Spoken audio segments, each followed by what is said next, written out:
شوال کا مہینہ ہے، اس میں دینی مدارس میں داخلی شروع ہوتے ہیں۔ ابھی آج کل اسباق شروع ہو جاتے ہیں، کسی ہفتے سے داخلی اور اسباق یہ شروع ہو جاتے ہیں۔ یہ دینی مدارس جو ہے یہ اسلام کے مراکز ہیں، یہ اسلام کے قلعے ہیں۔ یہ دینی مدارس جو ہے یہ اسلام کے سرچشمے، یہی سے دین پھیل جاتے ہیں، یہ اسلام کی روشنی پھیل جاتی ہے۔ اور یہ وہی ادارے ہیں جو اللہ کے نبی صلی اللہ علیہ وسلم اس کی بانی، اصل بانی اللہ کے نبی صلی اللہ علیہ وسلم۔ جب نبی کریم صلی اللہ علیہ وسلم مکے میں تھے تو ادھر ایک صحابی کے گھر دار ارقم، اسی دار ارقم میں اللہ کے نبی صلی اللہ علیہ وسلم بیٹھے ہوتے تھے، صحابہ کرام آتے اس کو پڑھاتے تھے۔ اور جب نبی کریم صلی اللہ علیہ وسلم مکے سے ہجرت کر کے مدینہ المنورہ تشریف لے گئے تو ادھر صفہ، مسجد نبی کے اندر ابھی وہ حصہ موجود ہے، اس کو صفہ بولتے ہیں۔ وہ تھوڑے سے زمین اس کے حامی حصے سے مسجد کے حامی حصے تھوڑے سے وہ محسوس ہوتے ہیں، کچھ اونچائی سے موجود ہے، اور خاص اس کے ایک مخصوص قسم کی چار دیواری بھی ہے۔ ادھر نبی کریم صلی اللہ علیہ وسلم بیٹھتے تھے، صفہ والوں کو پڑھاتے تھے۔ اس میں تقریباً اس وقت غریب جو صحابہ تھے، دیگر صحابہ وہ آتے تھے اور پڑھتے تھے، اور 60-70 صحابہ ہمیشہ ادھر بیٹھے ہوتے۔ اس میں حضرت عبداللہ بن مسعود، عبداللہ بن عباس، عبداللہ بن عمر، یہ خالد بن ولید، اور یہ ابو عبیدہ بن الجراح، یہ سارے صحابہ اسی دار ارقم اور دار صفہ سے نکلے۔ اور آج جتنی دنیا کے اندر مدارس ہیں، یہ اس کے ایک سیرہ وہ ہے کہ اللہ کے نبی صلی اللہ علیہ وسلم کے ہاتھ میں، اس کڑی کے، اس زنجیر کی ایک کڑی اللہ کے نبی صلی اللہ علیہ وسلم کے ہاتھ میں ہے، اور دوسرے آج اس مدارس کے ساتھ جو جس طرح بھی وابستہ ہو،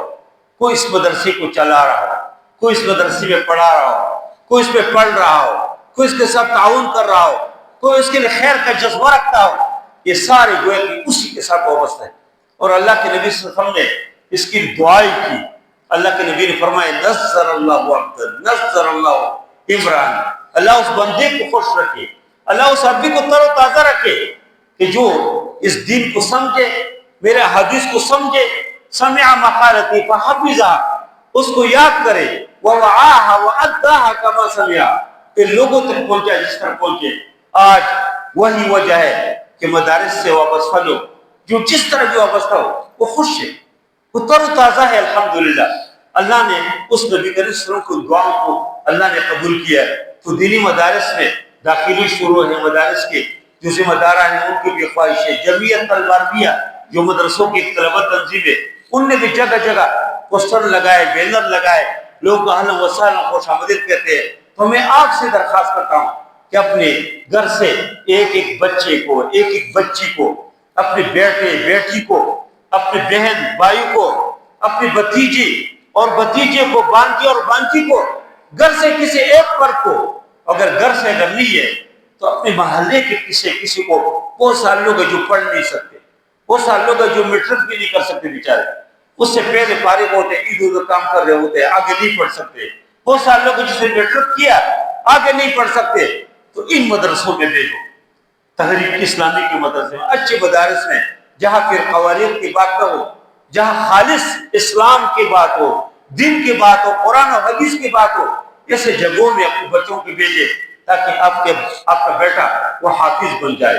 آپ کا بیٹا عالم بن جائے، آپ کا بیٹا مفتی بن جائے، آپ کا بیٹا شیخ القرآن، شیخ الحدیث بن جائے، اور آپ کے بیٹے ایک بہترین داعی بن جائے۔ اس دور میں اچھی داعیوں کی ضرورت ہے کہ خیر اور شر کا جو مقابلہ ہے، بدی اور نیکی کے درمیان جو مقابلہ ہے، اس مقابلے میں ہم شر کا مقابلہ کس طرح کریں، خیر کو کس طرح غالب کریں کہ ہمارے بچوں میں قرآن ہو۔ دوسرے کہ آپ کا بچہ آپ کے مقام سمجھیں گے، آپ کے مقام پہچانیں گے۔ اگر آپ اس کو صرف دنیاوی تعلیم دیتے ہیں، اس کو منع نہیں ہے،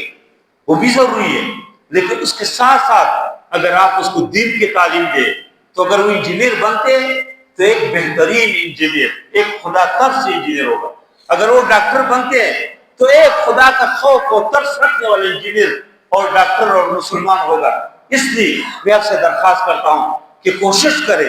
کہ اپنے گھر سے کسی کو